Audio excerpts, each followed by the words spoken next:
Nitoko raha ny androany zany conférence nataonay mikasika ny fianarana any Amerika Avaratra. Teo ihany koa ny fampahafantarana ny mpianatra ny activité izay ataonay sy ny service rehetra omenay mpianatra. Izany hoe ny fanampianatra zareo amin'ny fandehanana makany ivelany amin'ny fanohizana fianarana. Tokony fan éducation zany miara-miasa amin'ny firenena 12 izy amin'izao. Misy université partenaire zany any amin'ny firenena 12 zao dia afaka mandefa ilay mpianatra makany zay.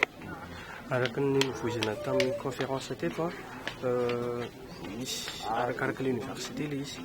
Misy université zany tonga dia manaky an'ilay diplôme malagasy. Misy indray hoe mila manampy taona maromaro kely izay vao mitovy misy ny équivalence zany. Ny fandehan'izy io zany raha ohatra ilay izy manana fanerena mianatra any États-Unis na any Canada dia tonga zareo na tsy mahay anglais ary zany hoe tena mafia an'ilay tena anglisy dia afaka mandeha any États-Unis fa alohan'ny hidirany an'ilay université izy mandalo IELTS.